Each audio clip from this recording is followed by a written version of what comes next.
Last week I mentioned in my little talk about the medical care legislation going on in the Senate that it might be a distraction from foreign policy, because I believe there were some very important events going on in the Middle East. And I brought up the subject of Yemen because at that time we had known that the Saudis had bombed Yemen, and the Saudis are our close allies. We provide them with the weapons and the airplanes, and we did sanction and endorse the bombing of Yemen, where there are some al-Qaeda. There's no doubt about it, because they're scattered around the Middle East and they react to our occupation. And if we're in Afghanistan and we chase them around, they might go into Pakistan and now into Yemen.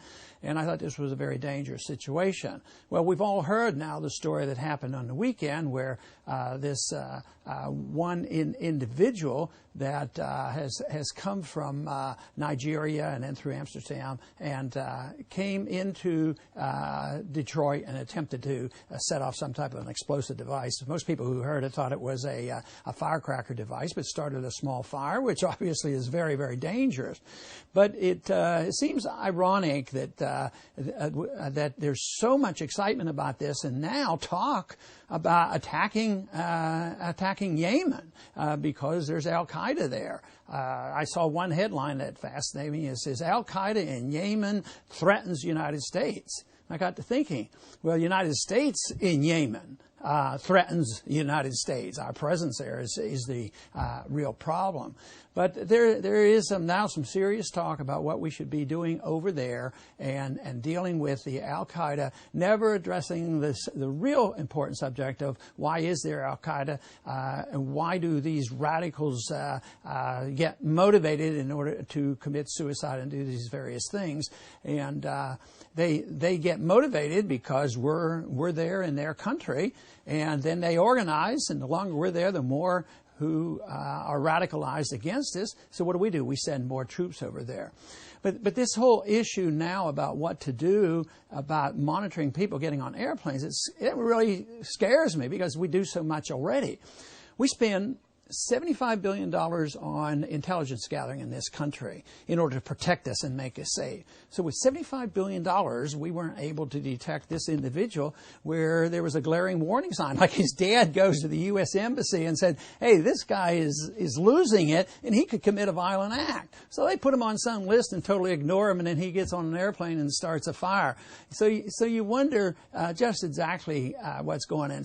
It's either awful stupidity or there must be an agenda. But I guess we won't know that for sure, but I am concerned about what they are going to do to the American people. When the hijackers that bombed the Twin Towers were identified, it was looked into, and we found out that the FBI had reported on numerous occasions that they were being trained to fly airplanes but not land them. Nothing was done about it. That was not even a lead, so it was totally ignored, but nobody ever got punished. And now nobody's going to get punished for this, for not paying attention to this warning. And so we look now to somebody else getting punished. It'll be the American people. You know, they'll add some more security onto us.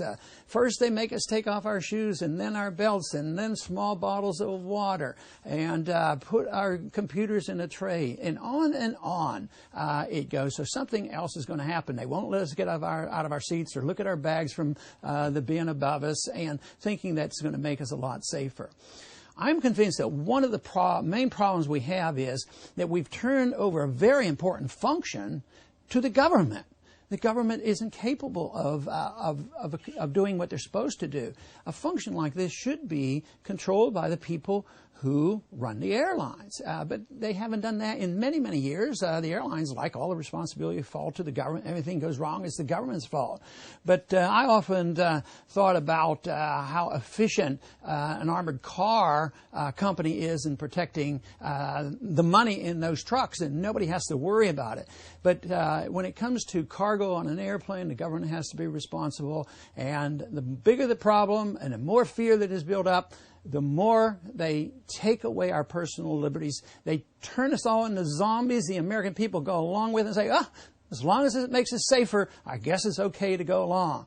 But it's time the American people woke up and started realizing that there's a bit of propaganda going on, and quite possibly this incident will not only undermine our personal liberties, but will also accelerate our intervention in the violence occurring in the Middle East.